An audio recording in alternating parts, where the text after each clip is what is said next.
She was forced to abort her pregnancy by billionaire CEO husband. 3 years later, he sees her with twins who look like him. Those children.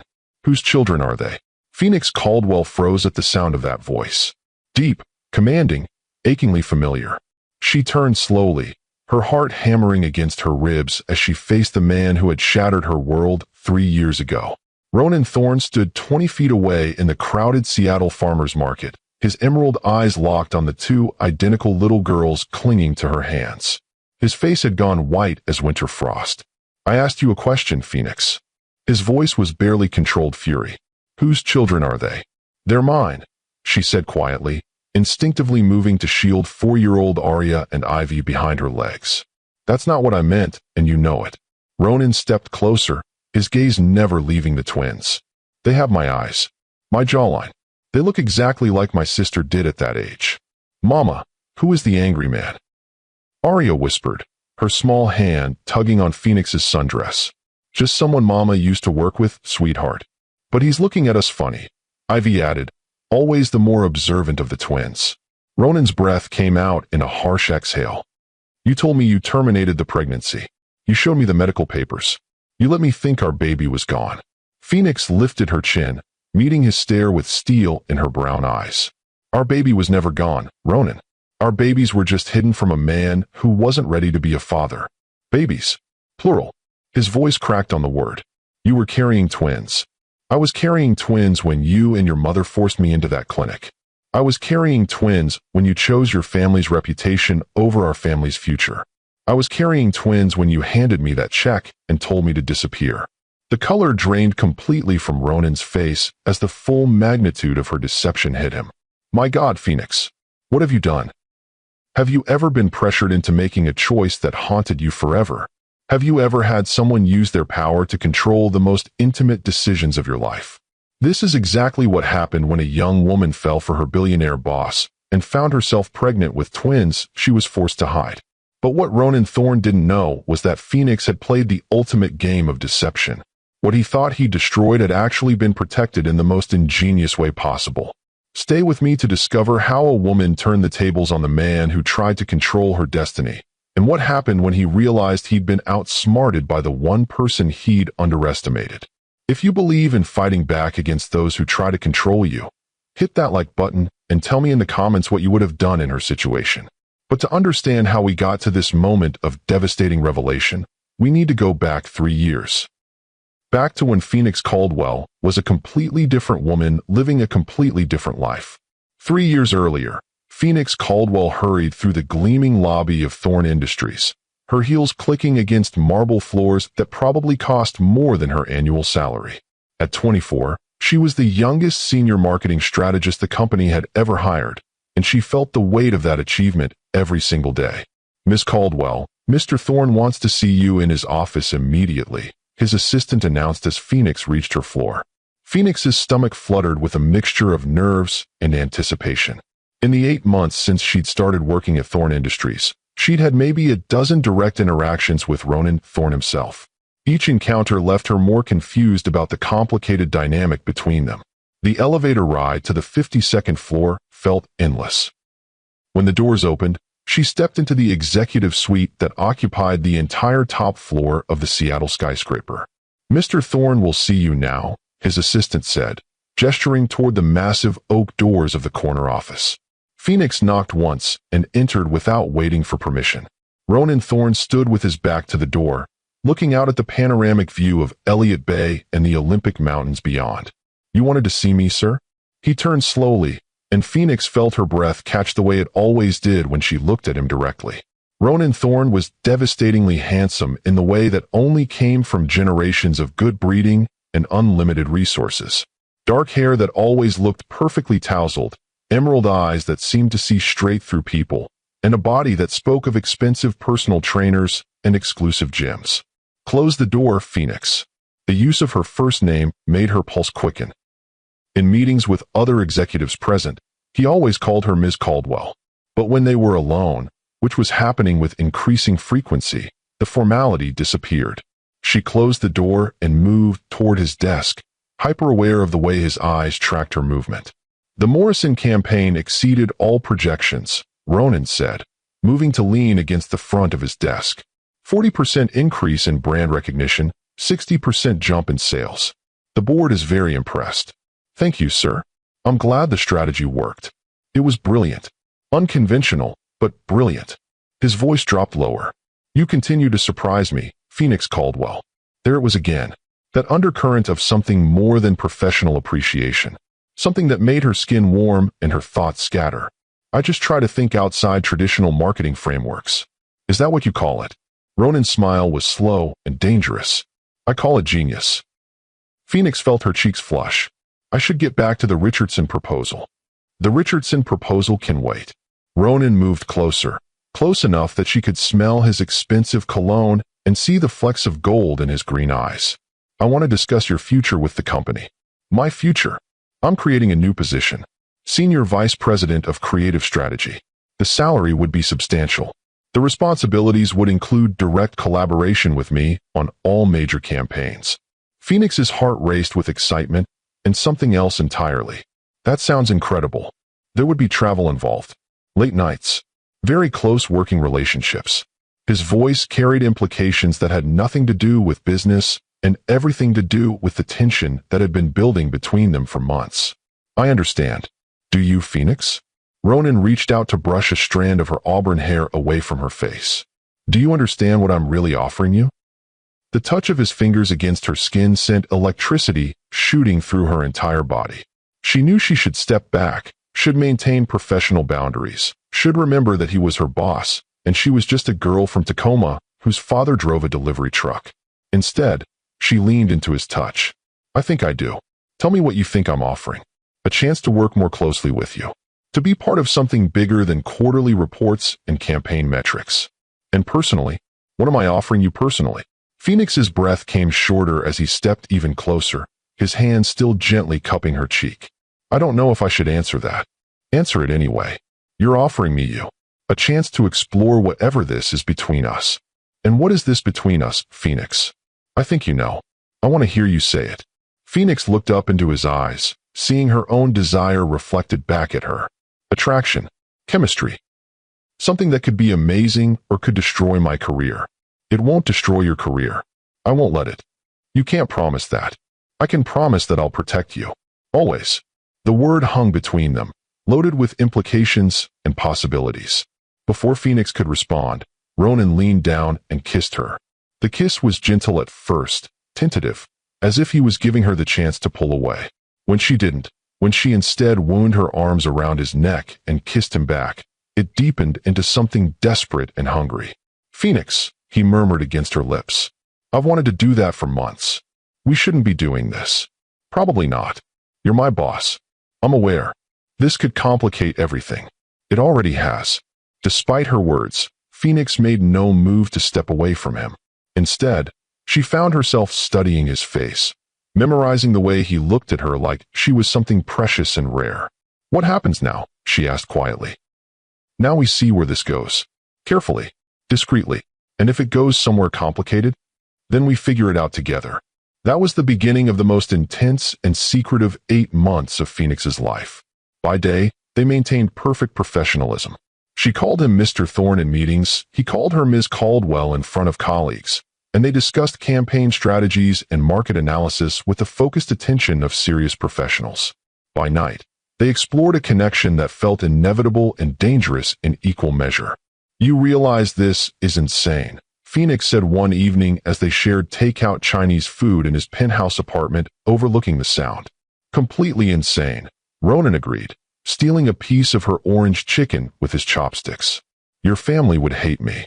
My family hates everyone who isn't from their very small circle of approved bloodlines. I'm serious, Ronan. I'm nobody.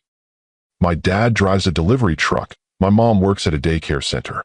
I went to community college before transferring to state school on academic scholarships. I don't fit into your world. Ronan set down his chopsticks and turned to face her fully. My world is whatever I choose to make it. And I choose to make it include you. It's not that simple. Why not? Because you're a thorn. Your great-grandfather built this company from nothing and turned it into an empire. Your family name is on buildings and hospital wings and scholarship foundations. You can't just date whoever you want without consequences. I can date whoever I love. The word stopped Phoenix's breath completely. Love. I love you, Phoenix Caldwell. I love your brilliant mind and your stubborn independence, and the way you challenge everything I thought I knew about what I wanted from life. Ronan. I love the way you scrunch your nose when you're concentrating on a problem. I love that you eat cereal for dinner when you're too tired to cook. I love that you argue with me about business strategy and win half the time. Phoenix felt tears threatening as she listened to this powerful, successful man list all the small, ordinary things about her that somehow made her extraordinary in his eyes. I love you too, she whispered. I've loved you for months, and it terrifies me. Why does it terrify you? Because love makes you vulnerable. And vulnerable people get hurt by powerful people. I would never hurt you. You might not mean to, but your family, your obligations, your legacy, all of that is bigger than what we have together. Nothing is bigger than what we have together. Phoenix wanted to believe him. For 8 beautiful, secret months, she let herself believe that love could conquer the enormous gulf between their backgrounds and expectations. She should have known better. The pregnancy changed everything, just not in the way Phoenix had expected. When she saw the 2 pink lines on the test in her tiny apartment bathroom, her first emotion was pure joy. She and Ronan had talked about the future, about building something real together. A baby would just accelerate those plans. She was so naive. Pregnant. Ronan's voice was barely above a whisper when she told him 3 days later in his office after hours. 8 weeks, according to the doctor. Are you sure? I'm sure. Ronan sank into his desk chair, his face going pale. This changes everything. I know, but it doesn't have to change it in a bad way. We love each other. We can make this work. Phoenix, you don't understand. My family, the board, the media attention this would generate. So we'll handle it. Together. It's not that simple. It could be that simple if you wanted it to be. Ronan was quiet for a long moment, staring out at the Seattle skyline, as if the answers to their problems were written in the lights of the city below. I need time to think. Time to think about what? About whether you want to be with me and our baby. Time to think about how to handle this properly. Phoenix felt the first cold fingers of dread creeping into her chest. Handle this properly? Ronan, I'm pregnant with your child. This isn't a business crisis that needs to be managed. Everything in my life is a business crisis that needs to be managed. Including me? Including us. That night, Phoenix lay awake in her bed, trying to ignore the growing certainty that the man she loved was already pulling away from her. The pregnancy that should have brought them together was instead driving a wedge between them, and she couldn't figure out how to stop it. Her fears were confirmed 2 days later when Ronan requested a meeting not in his office, but in the formal conference room on the executive floor. When Phoenix arrived, she found not just Ronan, but his mother Margaret Thorne waiting for her. Margaret Thorne was everything Phoenix had imagined and worse. Elegant in the way that only came from generations of wealth, beautiful in the cold, preserved way of women who had access to the best of everything, and intimidating in a manner that seemed bred into her very bones. Miss Caldwell, Margaret said without preamble as Phoenix took a seat across from them. My son has informed me of your situation. My situation? Your pregnancy. Phoenix looked at Ronan, searching his face for any sign of the man who had held her just days before, who had whispered promises of protection and forever. Instead, she saw a stranger wearing his face. Ronan, what is this? My mother wanted to discuss options with you. Options? Margaret leaned forward, her ice blue eyes never leaving Phoenix's face.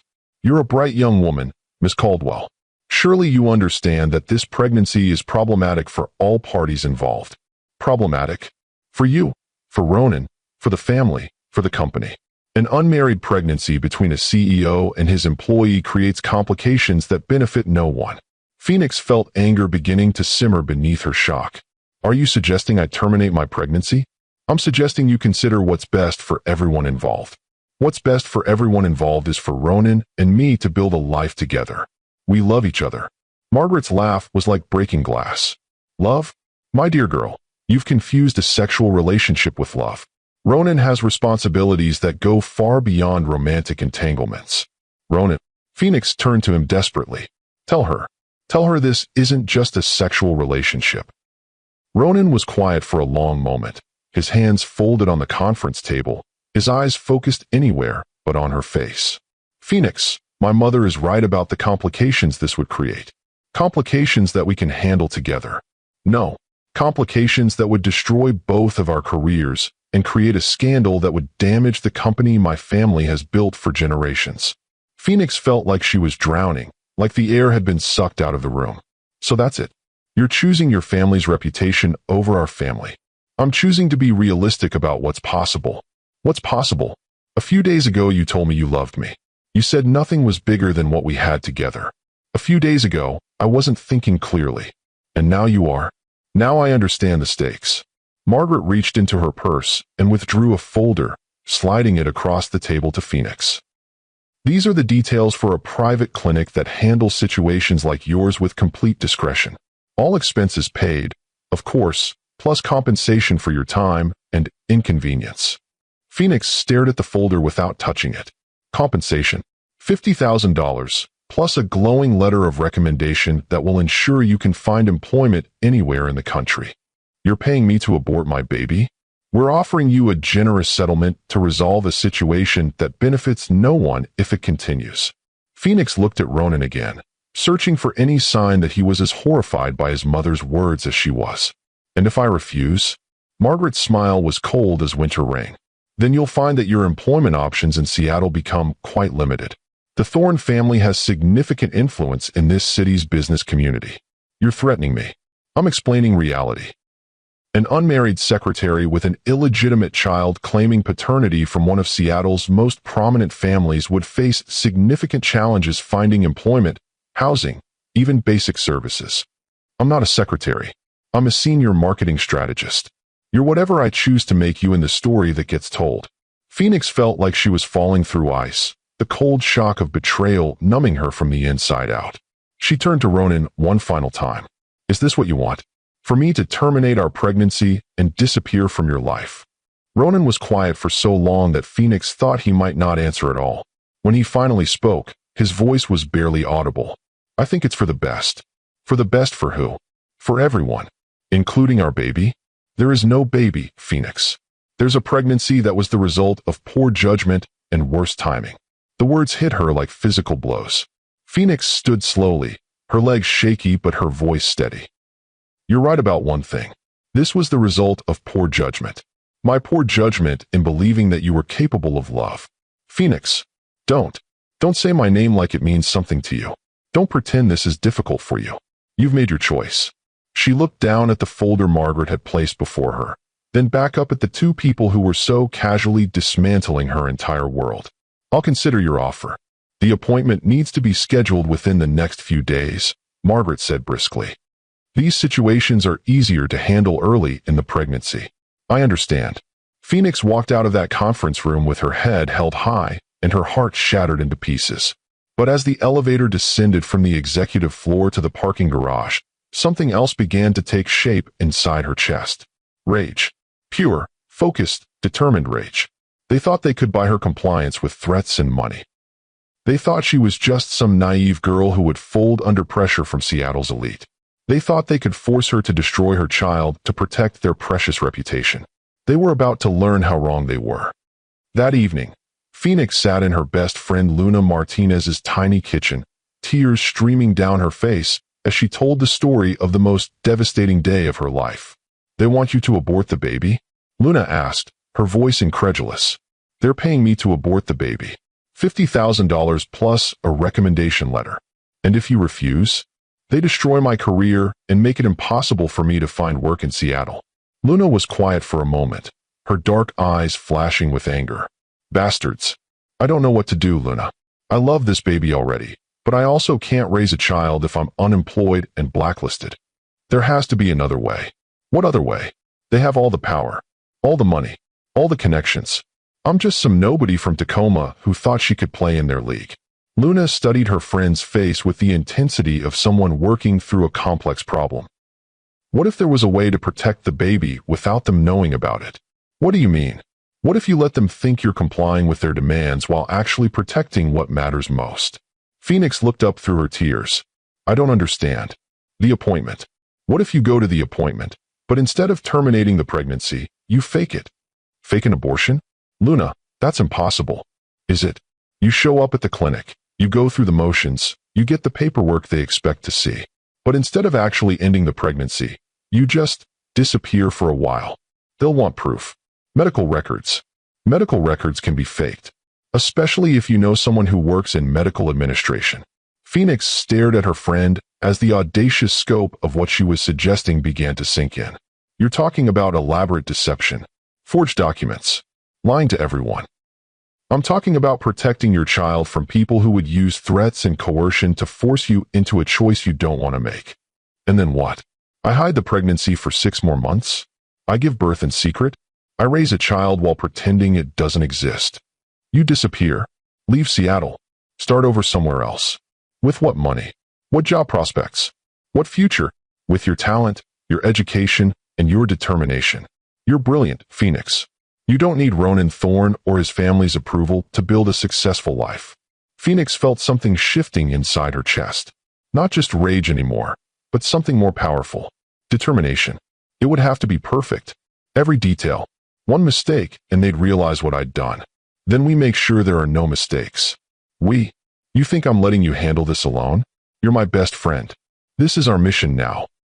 That night, Phoenix lay in bed with her hand on her still flat stomach, talking to the tiny life growing inside her. I don't know if what we're planning is right or wrong, baby, but I know that I love you more than anything in this world, and I won't let anyone force me to hurt you. We're going to disappear for a while. We're going to let the bad people think they won.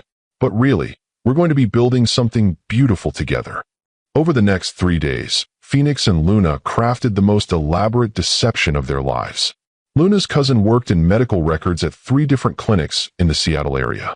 For $500, she was willing to create a complete set of documentation showing that Phoenix Caldwell had undergone a pregnancy termination procedure. The paperwork will be perfect, Luna assured her. Date stamped, signed by a real doctor, filed in the system. Anyone who requests copies will receive exactly what they expect to see. And the appointment itself? You show up at the clinic at the scheduled time. You check in under your real name. You go through the preliminary paperwork and consultation. But when it comes time for the actual procedure, you have a panic attack. A panic attack. You become hysterical. You change your mind. You leave without going through with it. Very dramatic, very emotional, very believable. And then you disappear for a week. During that week, the fake paperwork gets filed. When you return, you're devastated but recovering. You've lost the baby, you're heartbroken, and you want nothing more than to move on with your life. Phoenix marveled at the complexity of what they were planning. And if someone investigates too closely, why would they? They got what they wanted. The problem is solved. You're no longer pregnant, no longer a threat to their precious reputation. It could work. It will work. Because we'll make it work. The day of the appointment, Phoenix dressed carefully in clothes that made her look vulnerable and uncertain. She wore no makeup, pulled her hair back in a simple ponytail, and carried herself with the defeated posture of someone who had been broken by forces beyond her control. Ronan was waiting for her in the parking lot of the clinic. I wanted to be here, he said quietly as she approached, to support you through this. Phoenix almost laughed at the cruelty of his words. He wanted to support her through the termination of their pregnancy. The pregnancy he had forced her to end. That's not necessary. I know this is difficult. I know you're hurt and angry. But afterward, when this is over, maybe we can talk about rebuilding what we had. Phoenix stared at him in disbelief. Rebuilding what we had. This doesn't have to destroy us, Phoenix. We can get past this and find our way back to each other. You think I'm going to want to be with you after you forced me to abort our child? I think you'll understand that I was trying to protect both of us from a situation that would have ruined our lives. Our lives, or your reputation. Both. Phoenix felt a cold fury settle in her chest. This man actually believed that she would forgive him for this. That she would somehow be grateful for his protection. That they could resume their relationship as if nothing had happened. I need to go inside. I'll wait for you. Don't. When this is over, I don't want to see you again. Phoenix, don't say things you don't mean. I've never meant anything more in my life. Inside the clinic, Phoenix played her part perfectly.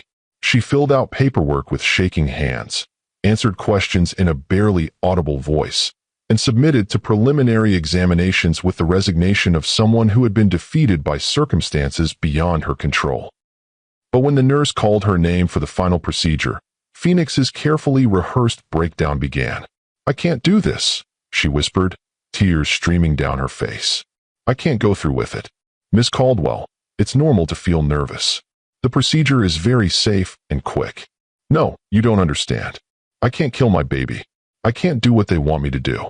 Phoenix's voice rose to near hysteria, drawing the attention of other patients and staff members. "I need to leave. I need to think about this more. Miss Caldwell, please calm down. We can discuss your options." "There are no options. Don't you understand? They're forcing me to do this. They're making me choose between my baby and my entire future." By the time security was called to help calm the distraught young woman, Phoenix had created exactly the kind of scene that would be remembered and reported. She left the clinic in tears, visibly shaken, and completely unpregnant as far as anyone could tell. The fake medical records were filed that afternoon. 2 days later, Phoenix received a call from Margaret Thorne's assistant. "Mrs. Thorne would like to confirm that your situation has been resolved." "It's been resolved. The documentation has been received and filed appropriately. Mrs. Thorne wanted me to convey her satisfaction with your handling of this matter. I'm sure she's very satisfied. Your final paycheck will include the agreed-upon compensation. Your letter of recommendation has been prepared and will be available upon request. Thank you. Mrs. Thorne also wanted me to remind you that the confidentiality agreement you signed covers all aspects of your employment with Thorne Industries, including personal relationships with company executives." "I understand." "Excellent. Mrs. Thorne wishes you well in your future endeavors." That evening, Phoenix began executing the second phase of her plan. She submitted her resignation from Thorne Industries, citing personal reasons and a desire to relocate. She gave notice on her Seattle apartment and began researching job opportunities in Portland, Oregon. To everyone who knew her, Phoenix Caldwell was a heartbroken young woman who had been involved in a painful relationship with her boss, gotten pregnant, terminated the pregnancy, and was now starting over in a new city. The truth was far more complicated. Phoenix was a pregnant woman who had outmaneuvered some of the most powerful people in Seattle, protecting her unborn child through an elaborate deception that required her to disappear from everything and everyone she had ever known. 3 weeks after the fake abortion, Phoenix drove south to Portland with all her possessions packed into her Honda Civic and a secret growing stronger inside her every day. "Just you and me now, baby," she whispered, one hand on her still-hidden belly as she crossed the Columbia River. "We're going to build something beautiful together, something real, something that belongs to us and no one else." But Phoenix had no idea that the single baby she thought she was protecting was actually 2 babies. And she had no idea that 3 years later, fate would bring her face to face with Ronan Thorne in the most public, devastating way possible. The morning she had dreaded for 3 years had finally arrived, and the twins whose existence she had hidden were about to change everything forever. I need to pause here because what happens next will absolutely blow your mind. Drop a heart in the comments if you think Phoenix was a genius for protecting her babies this way. And make sure you're subscribed because you won't want to miss how this confrontation ends and what Ronan does when he realizes he's been outsmarted by the woman he underestimated. Portland, Oregon became Phoenix's sanctuary and her proving ground all at once. She rented a tiny studio apartment in the Pearl District with the money she'd saved from her Thorne Industries salary, determined to make it on her own without touching the blood money Margaret Thorne had paid for her silence. The first months were brutal. Portland's tech scene was competitive, and being an unknown quantity from Seattle with a sudden gap in her employment history made job hunting nearly impossible. Phoenix spent her days sending out resumes and her evenings working freelance marketing projects that barely covered rent and groceries. "You're sure you don't want to tell them about the pregnancy?" Luna asked during one of their nightly phone calls. "Some companies have great maternity benefits, and some companies don't hire visibly pregnant women regardless of what the law says," Phoenix replied, unconsciously placing her hand on her growing belly. At 4 months, she was still able to hide her condition under loose clothing, but that window was closing fast. "You can't hide it forever. I don't need forever. I just need long enough to establish myself as valuable before they realize I come with complications." Phoenix's breakthrough came in the form of a small sustainable fashion startup called Verde Threads. The company was too new and too desperate for talent to be picky about employment gaps or references from previous employers. They needed someone who could develop their brand identity and marketing strategy on a shoestring budget. "We can't pay much," admitted Cora Nakamura, Verde Thread's 26-year-old founder, during Phoenix's interview. "But we can offer equity and the chance to build something from the ground up." "That's exactly what I'm looking for," Phoenix said, and meant it. Working for Verde Threads felt like coming home in a way that Thorn Industries never had. The team was small, scrappy, and passionate about their mission to create ethical fashion that didn't cost the earth. Phoenix threw herself into the work with an intensity that impressed even Cora. "You're either a workaholic or you're running from something," Cora observed one evening as they stayed late to finish a campaign pitch. "Maybe both," Phoenix admitted. "Want to talk about it?"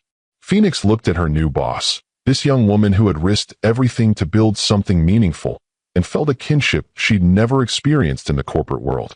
"I'm pregnant," she said quietly. Cora's eyebrows shot up. "How pregnant?" 5 months. 5 months. "How have you been hiding that?" Phoenix gestured to her loose-fitting sweater and strategic layering. "Very carefully. Is the father in the picture?" "No. He made it very clear that he didn't want this baby or me." Cora was quiet for a moment, studying Phoenix's face with the kind of direct assessment that came from someone who had learned to read people quickly and accurately. "His loss," she said finally. "Our gain." "You're not firing me? For being pregnant? Are you kidding? I need someone with your skills and dedication. Besides, some of my best work happened when I was running on pure maternal instinct." "You have kids?" "A daughter. She's 3. Her father is also not in the picture, but for different reasons." Cora's expression darkened briefly. "Some men aren't built for the long haul." That conversation marked the beginning of a friendship that would sustain Phoenix through the most challenging period of her life. Cora became not just her boss, but her mentor, her cheerleader, and eventually, her chosen family. "You know," Cora said one afternoon as they brainstormed campaign ideas, "Verde Threads could use a Portland office. Someone to handle West Coast operations while I manage things from San Francisco." Phoenix looked up from her laptop. "Are you offering me a promotion to a job that doesn't exist yet?" "I'm offering you a partnership. 20% equity, full autonomy over Portland operations, and a salary that'll let you support a baby without eating ramen every night." "Cora, I can't accept charity. This isn't charity. This is me recognizing talent and locking it down before you realize you could make twice as much somewhere else." The promotion came just in time. At 7 months pregnant, Phoenix was running out of ways to disguise her condition, and the physical demands of her work were becoming overwhelming. But with her new position came a small office, a modest but steady salary, and something even more valuable than money: respect. "You're glowing," her doctor, Dr. Sarah Kim, said during a routine checkup. "How are you feeling?" "Tired, anxious, excited, terrified. The usual." "Any word from the father?" Phoenix had been honest with Dr. Kim about her situation, at least the basic facts. Powerful ex-boyfriend who didn't want the baby, threats to her career, the decision to start over in a new city. "No, and I don't expect any. As far as he knows, this pregnancy doesn't exist." "That must be difficult." "It's liberating, actually. I don't have to worry about his opinion or his family's interference. This baby and I get to build our life exactly the way we want it. Just remember that children often have questions about their fathers as they get older. I'll deal with that when the time comes." But Dr. Kim's words planted a seed of worry that would grow larger as Phoenix's pregnancy progressed. What would she tell her child about their father? How would she explain why half their genetic history was off limits? Those concerns became secondary when Phoenix went into labor 6 weeks early on a rainy February morning. "It's too soon," she gasped to Luna, who had driven down from Seattle to be with her for the birth. "Babies come when they're ready," Luna said calmly, though Phoenix could see the worry in her eyes. "Let's get you to the hospital." The labor was long and complicated. After 18 hours of increasingly intense contractions, Dr. Kim made a decision that would change everything. "Phoenix, I need to do an emergency ultrasound. The baby's heart rate is concerning, and I want to check positioning. Is something wrong? I just want to make sure we're prepared for all possibilities." Dr. Kim moved the ultrasound wand over Phoenix's swollen belly, her expression growing more surprised by the second. "Phoenix, I need you to stay calm. But I'm seeing something unexpected here. What? Is the baby okay? The babies are fine. Phoenix, you're carrying twins. The words hit Phoenix like a physical blow. What? 2 babies. Somehow we missed it in your earlier ultrasounds, probably because one was hiding behind the other.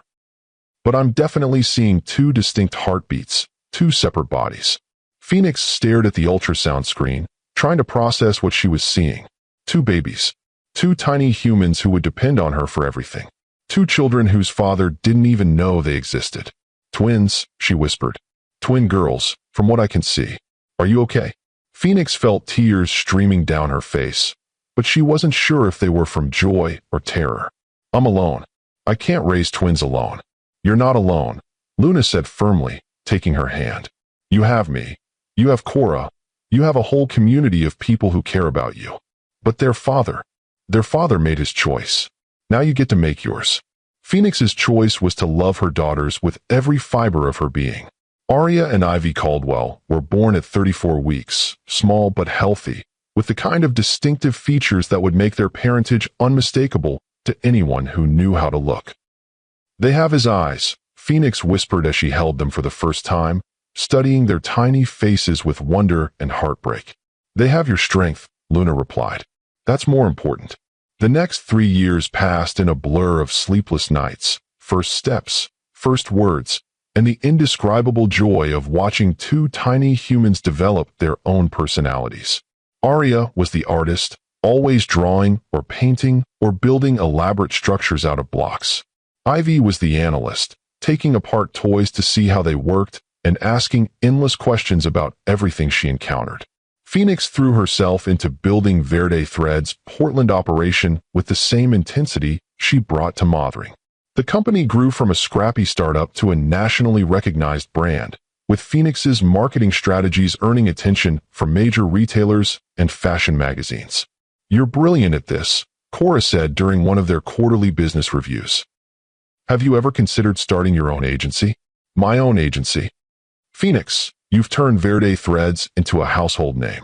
Imagine what you could do with multiple clients, your own team, your own vision. The idea took root slowly but steadily. By the time Aria and Ivy turned 3, Phoenix had developed a business plan for Caldwell Creative, a boutique marketing agency specializing in sustainable and ethical brands. I want to do it, she told Luna during one of their regular video calls. I want to build something that's entirely mine. Go for it. You've got the skills, the connections, and the track record. And 2 toddlers who need stability and health insurance. 2 toddlers who need a mother who's fulfilled and challenged and building the kind of life she wants them to inherit. Phoenix spent months preparing for the transition, saving money, developing client relationships, and creating the infrastructure for her new business. When she finally submitted her resignation from Verde Threads, Cora surprised her with an offer. We want to be your first client. Exclusive West Coast representation, 2-year contract, enough money to get you started properly. Cora, I can't take advantage of our friendship. You're not taking advantage. You're accepting the recognition you've earned. Caldwell Creative launched on Aria and Ivy's 3rd birthday, with Phoenix working from a small office space in Southeast Portland while the girls attended a cooperative preschool run by other entrepreneurial parents. Mama, what do you do at work? Aria asked one evening as Phoenix tucked her into bed. I help people tell stories about their businesses. I help them explain why what they do is important and why people should care about it. Like when I draw pictures to show my feelings. Exactly like that, sweetheart. I help businesses draw pictures with words. Are you good at it? I'm very good at it. Good. I want you to be the best at everything. Phoenix's heart clenched with love and determination. Her daughters would grow up seeing her as capable, independent, and successful.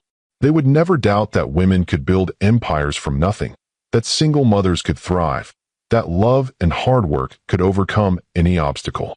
But they would also grow up with questions about their father that Phoenix wasn't sure she was ready to answer. Mama, why don't we have a daddy? Ivy asked one afternoon as they watched other families at the playground. Phoenix had been dreading this conversation for months, knowing it was inevitable, but hoping to delay it as long as possible. Some families have mommies and daddies. Some families have 2 mommies or 2 daddies. And some families have just one parent who loves their children very much. But where is our daddy? Your daddy lives far away, and he's not able to be part of our family right now. Why not? Sometimes grown-ups make choices that mean they can't be together, even when there are children involved. Does he know about us? Phoenix felt her throat tighten. He knows you exist, but he's not ready to be a daddy. Will he ever be ready? I don't know, sweetheart. But you don't need to worry about that. You have me, and you have each other, and you have all the people who love you. That's more than enough. I wish he wanted to meet us, Arya said quietly. Maybe someday he will. But for now, we're perfect just the way we are. Phoenix believed that, mostly. She had built a life that felt complete and fulfilling. Her business was thriving. Her daughters were healthy and happy. And she had created the kind of financial and emotional security that meant she never had to depend on anyone else for survival. But late at night, when the girls were asleep and the house was quiet, Phoenix sometimes wondered what Ronan would think of the amazing little people he had unknowingly helped create. Would he see himself in Arya's stubborn determination or Ivy's analytical mind? Would he regret the choice he had made, or would he still believe that protecting his reputation was more important than knowing his children? She was about to find out. The invitation to her sister Sage's wedding arrived on a Tuesday morning in March, along with a note that made Phoenix's blood run cold. I know you've been avoiding Seattle, but I need my maid of honor with me. Please don't let whatever happened with that job keep you from being here for the most important day of my life.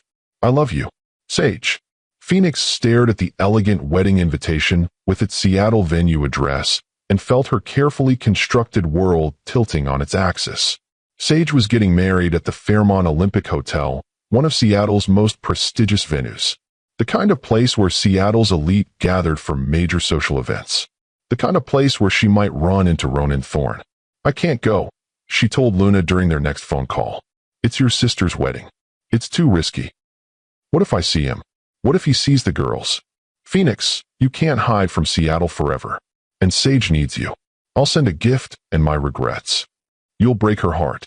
Phoenix knew Luna was right, but the thought of returning to Seattle with Arya and Ivy made her panic in ways she hadn't felt since the early days of her pregnancy.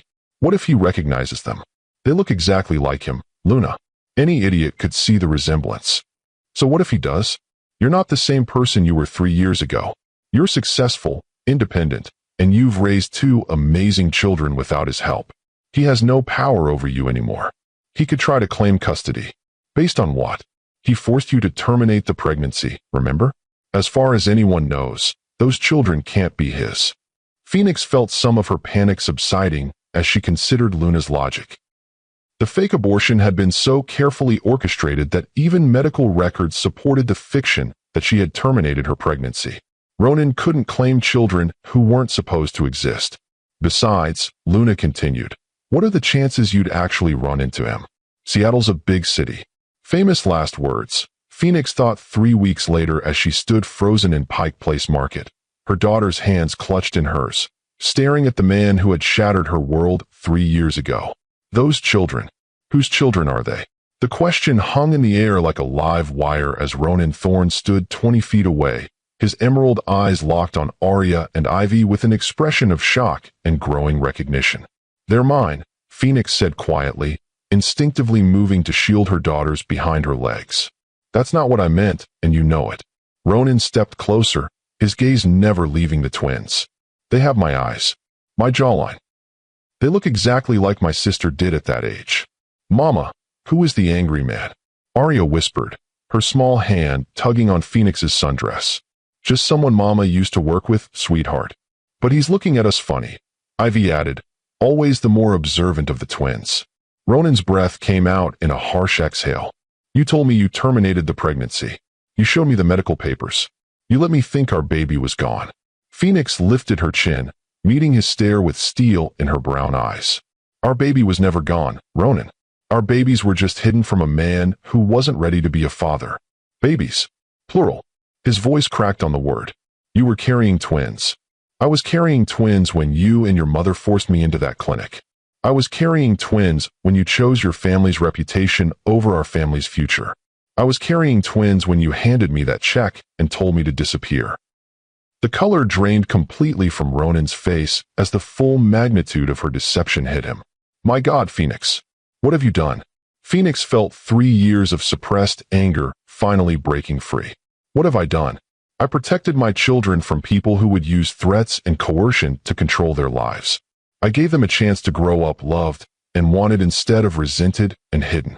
They're my children too, are they?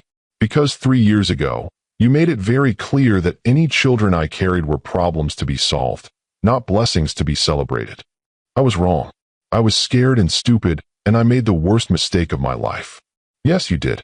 And the consequence of that mistake is that these beautiful little girls grew up without knowing they had a father.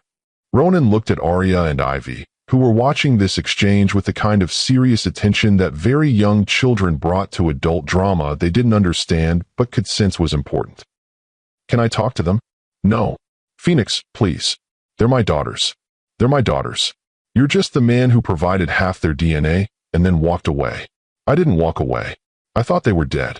You walked away from me. You walked away from the possibility of them. You chose your mother's approval over the chance to build a family with someone who loved you. Ronan was quiet for a long moment, staring at the two little girls who looked so much like him that denial was impossible. What are their names? Phoenix hesitated, then decided that withholding basic information would only make her look petty. Arya and Ivy. Arya and Ivy. He repeated softly, as if testing the words. They're beautiful. They're perfect. I want to know them. I want to be part of their lives. Too late. It's not too late. I'm here now. I know they exist now. Everything can change from this moment forward. Phoenix felt a bitter laugh escape her throat. Everything changed 3 years ago when you chose your reputation over your family. This is just you finally seeing the consequences of that choice. Mama, I'm scared, Arya whispered, pressing closer to Phoenix's leg. Why is the man making you cry? Ivy added, her young voice fierce with protective anger. Phoenix realized that tears were streaming down her cheeks, that her daughters were seeing their mother break down in public because of this stranger who was looking at them with desperate longing. We're leaving, she said firmly, turning to guide Arya and Ivy away from the market. Phoenix, wait. Please. We need to talk about this properly. There's nothing to talk about. There's everything to talk about. Custody arrangements, financial support, their futures. Phoenix spun around, her eyes blazing with fury. Custody? You want to talk about custody? You have no legal claim to these children, Ronan. As far as the law is concerned, you forced me to terminate this pregnancy 3 years ago. That's not what happened. That's exactly what happened. You just didn't realize I was smart enough to protect them from you. I'm their father. You're a sperm donor. Their father would have been there for their birth, their first steps, their first words. Their father would have held them when they were sick and read them bedtime stories and taught them to ride bikes. I want to do all those things now. Now, when it's convenient for you, when the hard work of raising them is already done. I didn't know they existed, because you didn't want them to exist. Ronan looked desperately between Phoenix and the twins, who were watching this exchange with growing confusion and distress. How do I fix this? Tell me how to fix what I've broken. You can't fix it. Some things can't be repaired, only replaced. And I've already replaced you with something better. What's better than their actual father? A life where they're loved unconditionally. A life where they don't have to compete with family reputation and business interests for affection. A life where they're valued for who they are, not what they represent. Phoenix turned away again, but Ronan's voice stopped her. I'll fight for them. The threat was quiet but unmistakable. Phoenix felt ice forming in her veins as she turned back to face him. What did you say? I said I'll fight for custody. They're my daughters, and I have rights. You have no rights. You terminated those rights when you forced me to end my pregnancy. I never forced you to do anything. I made suggestions, you made choices. Phoenix stared at him in disbelief. Suggestions? Your mother threatened to destroy my career and blacklist me from working anywhere in Seattle. You offered me money to eliminate my pregnancy. Those weren't suggestions, they were extortion. You could have said no. I did say no, just not the way you expected. The point is, these children exist, they're mine, and I want to be part of their lives. If you won't cooperate voluntarily, I'll pursue legal channels. Phoenix felt panic rising in her throat, but she forced her voice to remain steady. Try it. See what happens when you have to explain to a judge why you're claiming children who were allegedly aborted 3 years ago. Medical records can be wrong. DNA tests can't be. DNA tests require consent from both parents. Good luck getting mine. I don't need your consent if I can prove they're mine through other means. You're threatening me again, just like your mother did 3 years ago. I'm telling you that I won't be shut out of my children's lives because you're angry about the past." Phoenix looked at this man who had once held her heart in his hands, who had whispered promises of protection and forever, who was now threatening to tear apart the life she had built for her daughters. "Girls, we're going back to the hotel now," she said quietly. "But Mama, we didn't get the flowers yet," Arya protested. "We'll get flowers another time, sweetheart." As Phoenix guided her daughters away from the market, she could feel Ronan's eyes following them. She knew this wasn't over, that he would find ways to insert himself into their lives whether she wanted him to or not. But she also knew something he didn't. She was no longer the naive young woman who had been intimidated by threats and coercion. She was a successful businesswoman, a fierce mother, and someone who had outmaneuvered the Thorne family once before. If Ronan wanted a fight, she would give him one. But this time, she held all the cards. That evening, Phoenix sat in her hotel room, watching Arya and Ivy color in their activity books, while she tried to process what had happened at the market. The girls seemed to have recovered quickly from the encounter, but Phoenix could see that they were more thoughtful than usual. "Mama, why was that man so interested in us?" Ivy asked, looking up from her coloring book. "Some people are just curious about children. But he looked at us like he knew us," Arya added. "Like when Grandma Rosa looks at old pictures and gets sad happy." Phoenix's heart clenched at her daughter's perceptiveness. Sometimes adults have complicated feelings that are hard to understand. Was he someone important? "He was someone I used to know a long time ago, before you were born." "Did you like him?" Phoenix paused, considering how to answer honestly without sharing information that would confuse or upset them. "I thought I did, but it turned out he wasn't the person I thought he was." "Is that why you looked scared when he talked to you?" "I wasn't scared, sweetheart. I was just surprised to see him." "Will we see him again?" "I hope not." But Phoenix's hope was short-lived. The next morning, a knock at her hotel room door revealed a hotel employee holding an enormous bouquet of flowers. "Delivery for Phoenix Caldwell." Phoenix tipped the delivery person and carried the flowers inside, her hands shaking as she opened the card. "For Arya and Ivy, who are more beautiful than their mother ever described. I want to know everything about them. I want to be the father they deserve. Please don't make this harder than it has to be. Ronan." "Mama, those are pretty flowers," Arya said, bouncing over to examine the arrangement. "Who sent them?" Ivy wanted to know. "Someone who thinks he knows us better than he actually does." Phoenix threw the card in the trash and tried to distract the girls with plans for the day, but her phone buzzed constantly with texts from unknown numbers. "We need to talk. This is too important to handle through anger and hurt feelings. I've hired a family law attorney. I prefer to work this out between us, but I will pursue legal options if necessary. I know you hate me, but please don't punish our daughters for my mistakes." Phoenix turned off her phone and focused on enjoying the rest of their Seattle visit, but the shadow of Ronan's threats hung over everything. At Sage's wedding rehearsal dinner, she found herself scanning the crowd nervously, afraid that he might somehow appear among the guests. "You look like you're expecting an assassination attempt," Sage observed, joining Phoenix at the bar. "Just tired." The girls were up early. "Phoenix, what's wrong? You've been jumpy and distracted since you got here." Phoenix considered telling her sister the truth, but Sage was getting married in 18 hours and didn't need the drama of her maid of honor's complicated past. "Just work stress. You know how it is when you leave town and everything piles up. Are you sure that's all?" "I'm sure. Now let's focus on you and Marcus. This is your time." The wedding ceremony was beautiful, held in the Fairmont Olympics Grand Ballroom with its soaring ceilings and crystal chandeliers. Phoenix stood beside her sister as she exchanged vows with Marcus, a kind pediatric surgeon who clearly adored Sage with the kind of uncomplicated devotion Phoenix had once thought she'd found with Ronan. "Do you, Marcus, take Sage to be your wife, to love and support her dreams, to stand by her in times of challenge and celebration, and to build a life together based on mutual respect and genuine partnership?" "I do." "Do you, Sage, take Marcus to be your husband, to love and support his dreams, to stand by him in times of challenge and celebration, and to build a life together based on mutual respect and genuine partnership?"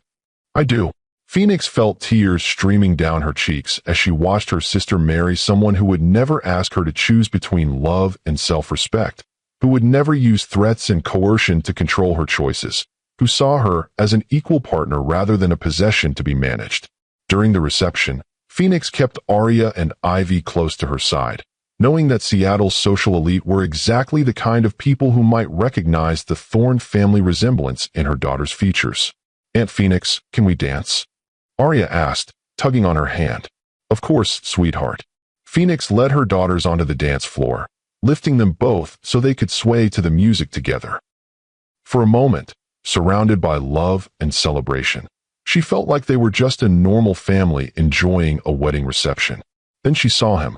Ronan stood at the edge of the ballroom, wearing a perfectly tailored tuxedo and watching them dance with an expression of such longing that it made Phoenix's chest tight with unwanted sympathy.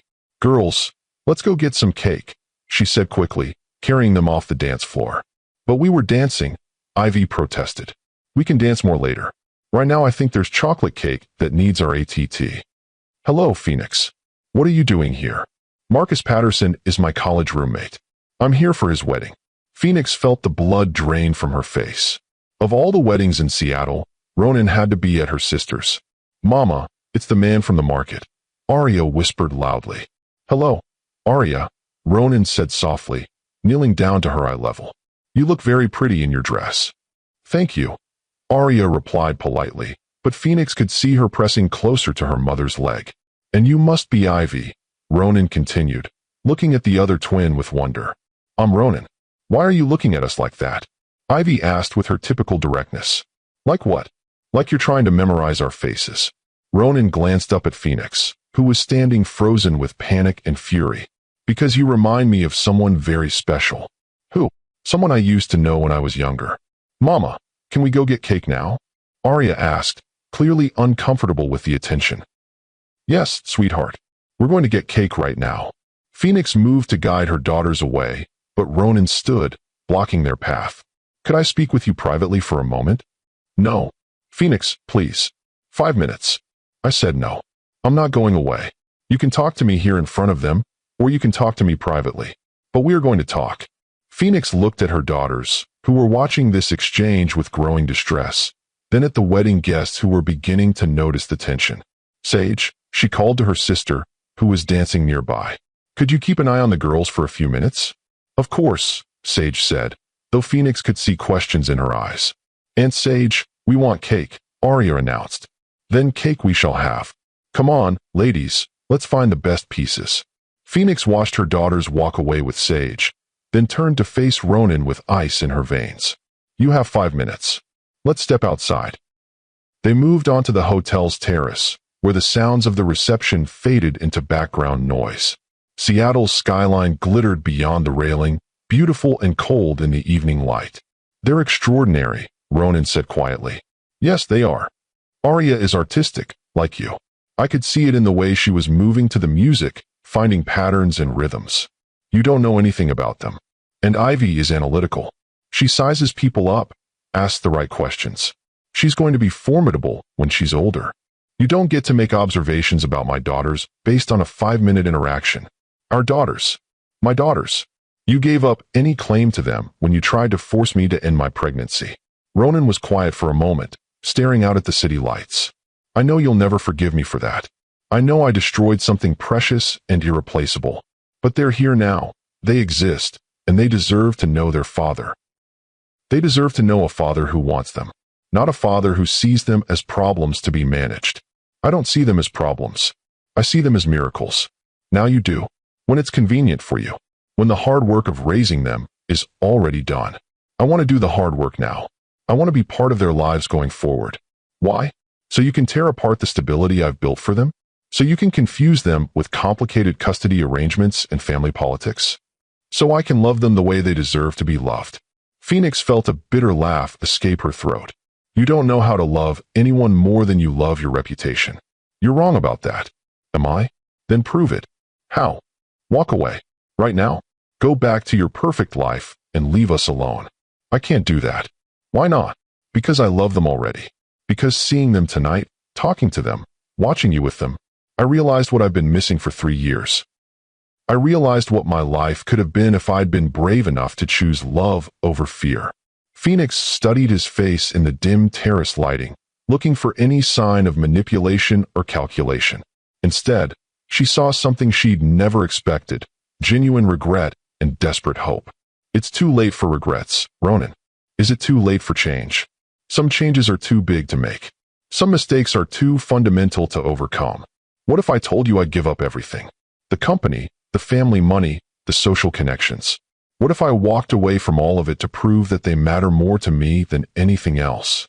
I'd say you were making grand gestures to manipulate my emotions.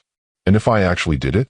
If I actually walked away from everything to build a life that revolved around being their father? Phoenix was quiet for a long moment, considering his words. The Ronan she had known 3 years ago would never have considered sacrificing his family legacy for anything. But people could change, especially when faced with losing something precious. You want to know what I think? She said finally. Yes. I think you're having a midlife crisis brought on by seeing what you lost. I think you're romanticizing fatherhood because you've never had to do the real work of parenting. I think you're confusing regret with love. You're wrong. Am I? Have you thought about what being their father actually means? Not just the fun parts, like teaching them to ride bikes or taking them to the zoo. The hard parts. The middle of the night fevers and the tantrums in grocery stores and the endless questions and the way they take over your entire life. I want all of it. You want the idea of it. Reality is different. Then let me learn the reality. Give me a chance to prove I can be the father they deserve. Phoenix felt her resolve wavering slightly. Not because she believed he had changed, but because she could see how much Arya and Ivy had enjoyed talking to him earlier. They had never had a father figure in their lives, and she sometimes wondered if she was depriving them of something important. If I were to consider allowing you into their lives, there would be conditions. Ronan's face lit up with hope. Anything. Supervised visits only. They don't need to know you're their father until I decide they're ready for that information. And at the first sign that you're using them to manipulate me, or that you're treating them as accessories to your life rather than real people, you disappear forever. Agreed. I'm not agreeing to anything yet. I'm just telling you what the conditions would be if I were to consider it. What would it take for you to consider it? Time. Consistency. Proof that you've actually changed, and that this isn't just some emotional reaction to seeing them unexpectedly. How much time? As much as it takes. Before Ronan could respond, the terrace doors opened, and Sage appeared with Arya and Ivy in tow. Sorry to interrupt, but someone was getting worried about where Mama went. We thought you left, Arya said, running to Phoenix and wrapping her arms around her legs. I would never leave without telling you, sweetheart. Is everything okay? Sage asked, her eyes moving between Phoenix and Ronan with growing suspicion. Everything's fine. Mr. Thorne was just leaving. Actually, Ronan said quietly, I was wondering if Arya and Ivy might like to dance. Just one song. I don't think that's appropriate. Please, Mama, Arya asked. I like to dance. Me too, Ivy added. Phoenix looked at her daughter's eager faces, then at Ronan's hopeful expression, then at Sage's confusion. One song, but I'm staying right here. She watched from the edge of the dance floor as Ronan knelt down to the twins' level, showing them how to step on his feet so he could guide them around the floor. Arya giggled with delight as he spun her in careful circles. Ivy studied his technique with serious concentration before announcing that she could do it better herself. He's good with them, Sage observed quietly. Don't read too much into it. Phoenix, who is he? And why do those little girls look exactly like him? Phoenix felt her sister's sharp gaze and knew that secrets were becoming impossible to maintain. It's complicated. How complicated? The kind of complicated that could change everything if I'm not careful. Are you in some kind of trouble? I'm trying very hard not to be. As the song ended, Phoenix watched Ronan thank her daughters politely and guide them back to where she and Sage were standing. Thank you for the dance, ladies. You're both excellent partners. Can we dance again later? Arya asked. That's up to your mama. Mama, can we? Phoenix looked into her daughters' bright, happy faces and felt her heart breaking with the complexity of the choice she was facing. We'll see, sweetheart. Right now it's getting late, and tomorrow we're flying back to Portland. I don't want to go back to Portland, Ivy announced. I like Seattle. Seattle is nice, but Portland is our home. Why can't we have two homes? Phoenix felt Ronan's eyes on her face as Ivy asked the innocent question that cut to the heart of everything. Because sometimes one home is enough. Later that night, after the girls were asleep in the hotel bed they were sharing, Phoenix sat by the window looking out at the Seattle skyline and trying to decide what to do. Her phone buzzed with a text from Ronan. "Thank you for letting me dance with them. They're amazing. I understand if you need time to think about everything, but please don't shut me out completely. I want to be better. I want to be someone worthy of being their father." Phoenix stared at the message for a long time before responding. Actions speak louder than words. If you want to prove you've changed, prove it through consistency and patience, not grand gestures and emotional appeals. Tell me how. Figure it out yourself. That's what being a parent means. The next morning, Phoenix packed their bags and prepared to return to Portland with a mixture of relief and anxiety. She was eager to get back to their normal routine, but she knew that Ronan's reappearance in their lives had changed something fundamental. As they waited for their flight at SeaTac Airport, Arya tugged on Phoenix's sleeve. "Mama, are we going to see Ronan again?" Phoenix's breath caught. "Why do you ask?" "Because he looked at us like he wanted to keep us. And you looked at him like you were scared he might try. You're very perceptive, sweetheart. Is he going to try to keep us?" "No one is going to keep you anywhere you don't want to be. You're my daughters, and we're a family. Nothing will change that. But what if he wants to be part of our family?" Phoenix looked at her 4-year-old daughter's serious face and realized that children often understood complicated situations better than adults wanted to admit. "Would you want him to be part of our family?" Arya considered this carefully. "I think he's lonely. And I think you're sad when you think about him. Maybe if he was part of our family, you'd both be less sad." "It's not that simple, baby." "Why not?" "Because sometimes people hurt each other too badly to fix things. But you always tell us that sorry can fix mistakes if you really mean it. Some mistakes are too big for sorry to fix." "What kind of mistakes?" Phoenix struggled to find an age-appropriate way to explain betrayal, coercion, and the complexity of adult relationships. The kind of mistakes that happen when people choose the wrong things to care about.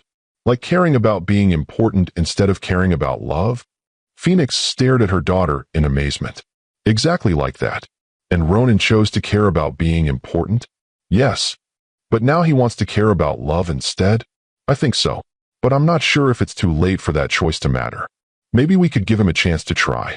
Phoenix felt tears threatening as she listened to her 4-year-old daughter display more wisdom and forgiveness than most adults ever managed. "Maybe we could," she said quietly.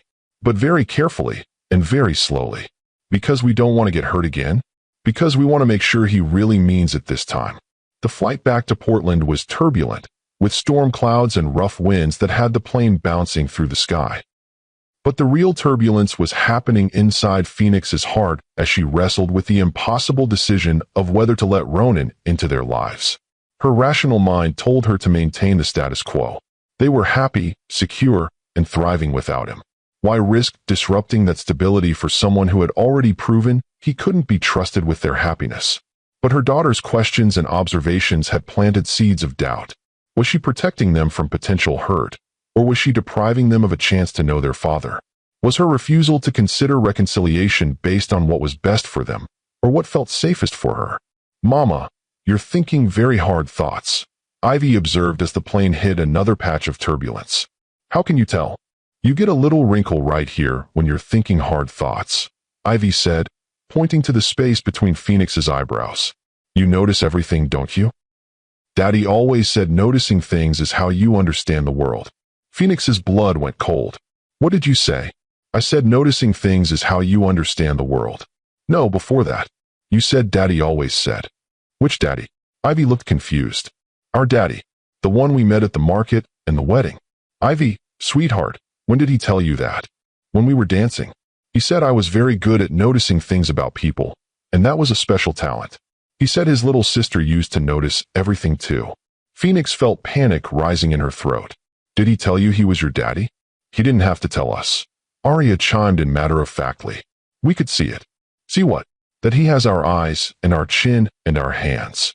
Just like when you show us pictures of Grandma Rosa, and we can see where you came from." Phoenix stared at her daughters in shock. They had figured out Ronan's identity on their own, without any adult explanation or confirmation. "How long have you known?" Since the market, Ivy said. But we didn't want to say anything because you seemed scared. Are you scared of our daddy? Arya asked with concern. Phoenix struggled to find words. I'm not scared of him. I'm scared of what might happen if he becomes part of our lives, and then changes his mind. Why would he change his mind? Because he changed his mind before. Before you were born, he decided he didn't want to be a daddy. But maybe he was just scared too, Ivy suggested. Maybe he needed time to learn how to be brave enough for love. Phoenix felt tears streaming down her cheeks as she listened to her daughter's innocent wisdom. They had inherited their father's analytical intelligence and their mother's emotional insight, creating a combination that cut straight to the truth of complicated situations. What do you think we should do? She asked quietly. I think we should give him a chance to prove he's learned how to be brave, Arya said. But not a big chance, Ivy added. A little chance first, to see if he really means it. And if he doesn't mean it, then we'll still have each other, Arya said simply. And that's enough. But if he does mean it, then maybe we'll have something even better than enough, Ivy said. That night, back in their Portland home, Phoenix tucked her daughters into their beds and sat between them for their bedtime story ritual. What story would you like tonight? Tell us the story about the butterfly, Arya requested. It was their favorite story, one Phoenix had created to help them understand that beautiful things sometimes came from difficult changes. Once upon a time, there was a caterpillar who thought she was broken because she was different from all the other caterpillars. But she wasn't broken, Ivy continued, picking up the familiar narrative. She was just getting ready for her metamorphosis. And when she came out of her cocoon, she was the most beautiful butterfly anyone had ever seen, Arya added. But the most important part, Phoenix continued, was that she remembered being a caterpillar. She remembered how hard the change had been, and how scared she was, and how much she had to trust that the process would lead to something beautiful. And because she remembered, the girls said in unison, she could help other caterpillars who were scared of changing. That's right. She could help them understand that sometimes the most beautiful things come from the most difficult changes. Mama, Ivy said sleepily, do you think our daddy is having metamorphosis? Phoenix considered the question seriously. I think he might be trying to. Should we help him? What do you think? I think butterflies should help caterpillars, Arya mumbled, already half asleep. Even when they're scared? Especially when they're scared, Ivy whispered. Phoenix kissed both her daughters goodnight and sat in the darkness of their room, listening to their gentle breathing and thinking about metamorphosis, second chances, and the wisdom of children. The next morning brought a delivery that changed everything. Phoenix opened her front door to find not flowers or gifts, but a simple manila envelope with her name written in Ronan's distinctive handwriting. Inside was a letter and a legal document that made her hands shake as she read. Phoenix, I know that words are meaningless after what I put you through 3 years ago. I know that promises from me carry no weight because I've already broken the most important promise I ever made. So instead of more words, I'm offering you action. The attached document shows that I've resigned from Thorn Industries, effective immediately. I've also renounced any claim to my family's trust fund and removed myself from all inheritance plans. I'm walking away from everything that once mattered more to me than you and our children. I'm not doing this to manipulate you or to force your hand. I'm doing this because I realize that the man who chose family legacy over family love isn't someone worthy of being called a father. I don't know if you'll ever be able to forgive me, but I want Arya and Ivy to grow up knowing that their father chose them over everything else. Even if that choice came 3 years too late. I've started my own consulting firm with the money I saved from my salary at Thorn Industries. It's small and uncertain, but it's mine, and it's built on the principle that success means nothing if you don't have people you love to share it with. I'm not asking for anything except the chance to prove that I've learned what really matters. I'm not asking for forgiveness or for reconciliation. I'm just asking for the opportunity to be the father our daughters deserve, in whatever way you feel comfortable allowing. I love them already, Phoenix. I love their curiosity and their wisdom and the way they see the world with clear eyes and generous hearts. I love that they inherited your strength and your creativity and your ability to find hope in difficult situations. I love them, and I love you, and I'm finally brave enough to choose love over everything else. Ronan. Phoenix read the letter 3 times, then studied the legal documents that proved he had actually done what he claimed. resigned from his position as CEO of Thorn Industries, renounced his inheritance, walked away from billions of dollars and generations of family legacy. For her, for their daughters, for the chance to be someone worthy of their love. "Mama, why are you crying?" Arya asked, appearing in the kitchen doorway in her pajamas. "Because sometimes people surprise you," Phoenix said, wiping tears from her cheeks. "Good surprise or bad surprise?" "I'm not sure yet, sweetheart. Is it about our daddy?" Phoenix looked at her daughter's serious face and made a decision that would change all their lives. "Yes, it's about your daddy. And I think it's time we had a longer conversation about what that means." Can you imagine the conversation that's about to happen between a mother and her daughters about the father they're just beginning to know? Comment brave if you think Ronan's sacrifice proves he's finally ready to be the father they deserve. That afternoon, Phoenix sat on the living room floor with Arya and Ivy, their favorite picture books scattered around them as she tried to find the right words to explain 3 years of complicated history. "You remember how we talked about your daddy not being ready to be a parent when you were born?" She began carefully. "The one who lives far away," Ivy nodded. "Well, it turns out he wasn't really far away. He was in Seattle, which is where we used to live before you were born." "Why did we leave Seattle?" Arya asked, her artistic intuition picking up on the emotional undercurrents. "Because I needed to build a life where we could be safe and happy and loved. Were we not safe with our daddy?" Phoenix struggled with how much truth to share. "Your daddy wasn't ready to love us the way we deserve to be loved. He cared more about what other people thought than about taking care of his family. Like when kids at school care more about being popular than being kind." Ivy asked. "Exactly like that. But sometimes people learn from their mistakes and become better. Is that what happened to our daddy? I think he's trying to become better. He wrote me a letter saying he's sorry and that he wants to learn how to be a good father." Arya studied her mother's face with the intensity she usually reserved for her art projects. "Do you believe him?" "I want to believe him. But believing someone who hurt you before is scary. What did he do to show you he's sorry?" Ivy asked with her typical directness. Phoenix showed them the legal documents, explaining in simple terms that their father had given up his important job and lots of money to prove that being their daddy was more important to him than anything else. "He gave up money for us?" Arya asked with wonder. "Lots and lots of money. More money than we've ever seen. That must mean he really loves us," Ivy concluded with 4-year-old logic. "Maybe. But love is more than just giving up money. Love is showing up every day, being patient when you're cranky, reading bedtime stories even when he's tired. Should we give him a chance to try those things?" Arya asked. Phoenix looked at her daughter's hopeful faces and felt her heart breaking with the weight of the decision. "What do you think?" "I think people deserve second chances when they're really, really sorry," Arya said solemnly. "But only if they prove they mean it," Ivy added. "Not just with words." "So we should let him visit us sometimes? See if he's good at being a daddy?" "Yes," both girls said together. "But if he makes you sad again, he has to go away," Arya added fiercely. "Deal," Phoenix said, pulling them both into her arms. The first supervised visit happened the following weekend at a neutral location, the Portland Children's Museum. Phoenix watched nervously as Ronan knelt down to greet his daughters, his hands shaking slightly as he offered them each a small wrapped gift. "I brought you something," he said quietly. "But they're not expensive things. They're thinking things." Arya unwrapped a set of watercolor pencils with a small sketchbook. "For when you want to paint feelings that are too complicated for regular crayons." Ivy's gift was a science kit for growing crystals. "For when you want to understand how beautiful things form slowly, with patience and the right conditions."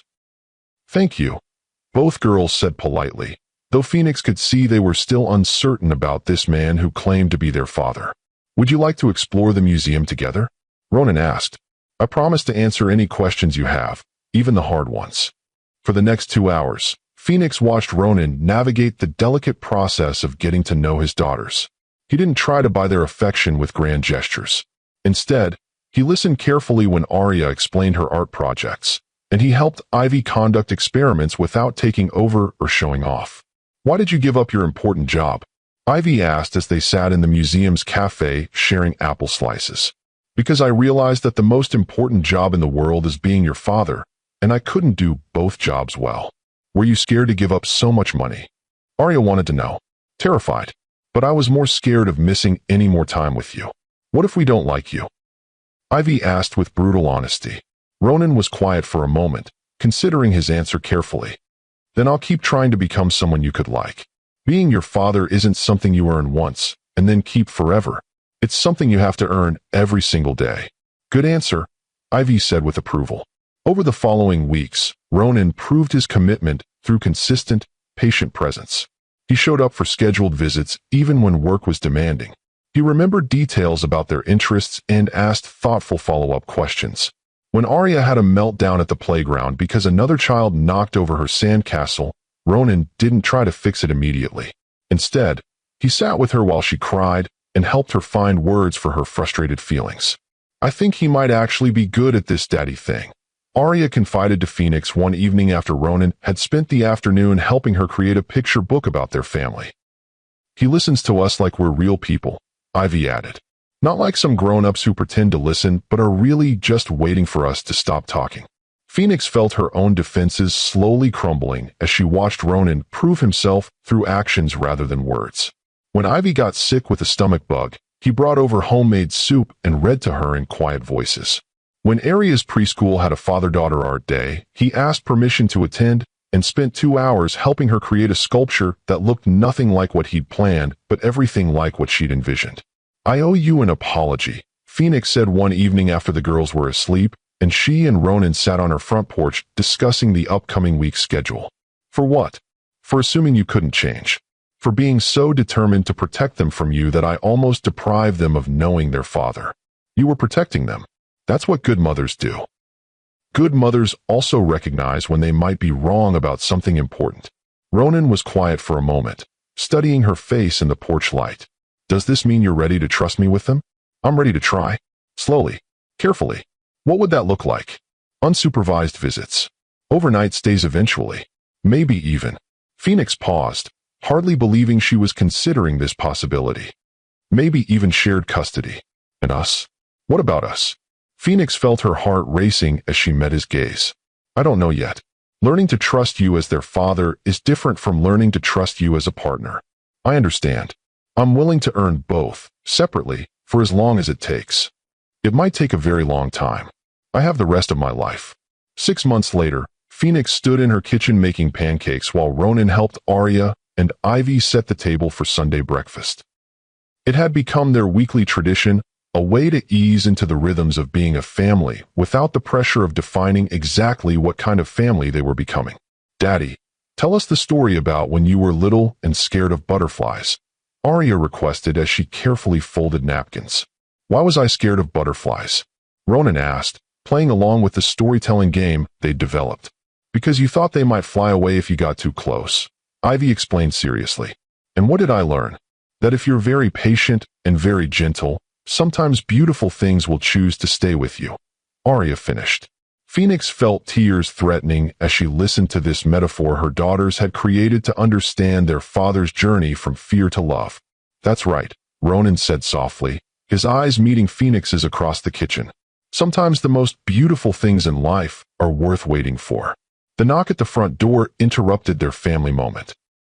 Phoenix opened it to find an elegantly dressed older woman whose ice-blue eyes and imperious bearing could only belong to one person. Margaret Thorne, Phoenix said, her voice carefully neutral. Ms. Caldwell, may I come in? I don't think that's a good idea. I think it's necessary. My son has made some choices that concern me greatly. Grandma Margaret? Arya appeared in the hallway, her face lighting up with curiosity rather than fear. Margaret's composure cracked slightly as she looked at her granddaughter for the first time. Hello, dear. Are you here to meet us? Daddy said you might want us sometime. Before Phoenix could intervene, Ivy joined her sister in the hallway. You look like Daddy. Same nose. Margaret stared at the twins with an expression Phoenix couldn't quite read. Shock, certainly, but also something that looked almost like wonder. They're beautiful, Margaret said quietly to Phoenix. Yes, they are. And brilliant. I can see it in their eyes. They get that from both sides of the family. Margaret was quiet for a long moment, studying the two little girls who were watching her with frank curiosity. I came here to convince you that my son's decision to abandon his responsibilities was temporary madness, she said finally. I came to offer you money to disappear again, to let him come back to his real life. And now I'm looking at my granddaughters for the first time, and I'm realizing that this is his real life. This is what matters. Ronan appeared in the hallway, his face tense with concern. Mother, what are you doing here? Meeting my granddaughters. Learning that sometimes the most important family legacy isn't money or property, but love and connection. Does this mean you want to be our grandma for real? Arya asked with typical directness. Margaret looked at her granddaughter's hopeful face and felt something she hadn't experienced in decades. The desire to be loved for who she was rather than what she represented. I would like that very much, if your parents think it's appropriate. Can she stay for pancakes? Ivy asked Phoenix. Phoenix looked at Ronan, who nodded slightly, then at Margaret, who looked more uncertain than she had probably ever appeared in public. There are enough pancakes for everyone, Phoenix said quietly. As they sat around the kitchen table sharing breakfast, Phoenix marveled at how much their lives had changed in less than a year.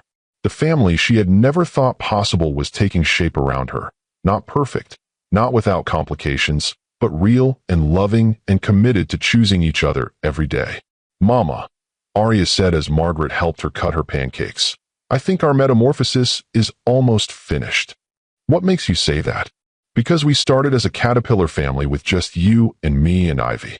Then we grew a daddy wing, and now we're growing a grandma wing. Soon we'll be a whole butterfly family. And butterfly families are the most beautiful kind, Ivy added solemnly. Yes, they are, Phoenix agreed, catching Ronan's eye across the table and seeing her own amazement reflected there. Sometimes the most broken things become the most beautiful when they're given the chance to transform. Sometimes love really can conquer fear, pride, and the weight of past mistakes. And sometimes, the children we protect become the teachers who show us how to heal. In the end, the woman who had been forced to hide her pregnancy had built something more precious than revenge or vindication. She had built a family based on choice, growth, and the radical belief that people could change when love was worth fighting for. That was a legacy worth more than all the money in the world. If this story of transformation, forgiveness, and second chances moved you, subscribe for more incredible stories about the power of love to heal even the deepest wounds. Share this with someone who needs to remember that it's never too late to choose love over fear. And tell me in the comments, do you believe in second chances, or are some mistakes too big to forgive? Sometimes the most beautiful families are the ones that have to be rebuilt from broken pieces. Sometimes the greatest love stories are about finding your way back to each other after losing your way completely. And sometimes, the woman who was told she wasn't enough becomes the foundation upon which everything beautiful is built.